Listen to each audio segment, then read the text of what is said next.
Saudi আরবে দারুণ সময় কাটছে ক্রিস্টিয়ানো রোনালদোর। বছরের শেষটায় তার অর্জনের ঝুলিতে যোগ হয়েছিল মধ্যপ্রাচ্যের সেরা ফুটবলারের পুরস্কার গ্লোব সকার অ্যাওয়ার্ড। বড়দিন আর ছুটির আনন্দটা এতদিন উপভোগ করেছেন CR7। এবার বিরতির পর সৌদি প্রো লিগে রাজার মতোই ফিরলেন রোনালদো। জিতল তার দল আল নাসরও।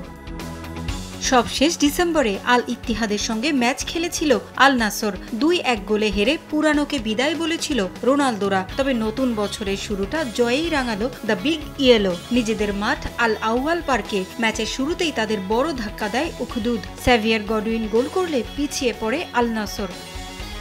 তবে স্বাগতিক সমর্থকদের গোল হজমের কষ্ট বেশিক্ষণ সইতে হয়নি। 29 মিনিটে সমতার গোল করেন সাদিও মানে। সমতায় ফেরার পর হার্ট অফ নাজাতকে আর পায়কে 42 মিনিটে পেনাল্টি থেকে ব্যবধান দ্বিগুণ করেন ক্রিস্টিয়ানো রোনালদো। উল্লাসে ফেটে পড়ে আউয়াল পার্ক। এ মৌসুমে লিগে রোনালদোর গোল হলো 11টি। এই গোলে অনন্য এক রেকর্ডের মালিক হলেন পর্তুগিজ সুপারস্টার। প্রথম ফুটবলার হিসেবে টানা 24 বছর গোল করার বিরল কীর্তি গড়ে ফেলেন 40তম জন্মদিনের কাছাকাছি থাকা এই তারকা। 2022 সালে স্পোর্টিং লিসবনের হয়ে অভিষেক হয়েছিল তার। সেই যে শুরু, এরপর থেকে প্রতি বছর গোলের দেখা পেয়েছেন তিনি। বয়স তার কাছে শুধুই সংখ্যা মাত্র। এখনও দুর্বার গতিতে ছুটে চলছেন পর্তুগিজ ফরওয়ার্ড।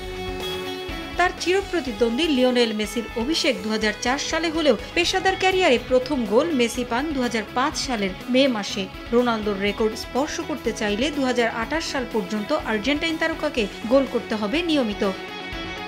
আল উখদুদকে দ্বিতীয়ার্ধেও ফেরার তেমন বড় সুযোগ দেয়নি আল নাসর। 88 মিনিটে আবারও জ্বলে ওঠেন সাদিও মানে। সেনেগালের তারকার দাপুটে গোলে 3-1 ব্যবধানে জয় পায় আল নাসর। 14 ম্যাচ শেষে আল নাসরের সংগ্রহ 28 পয়েন্ট। 13 ম্যাচে 36 পয়েন্ট নিয়ে শীর্ষে আছে আল ইত্তিহাদ। সমান পয়েন্ট নিয়ে 2-এ আছে আল হিলাল। পারভিন আক্তার, সময় সংবাদ।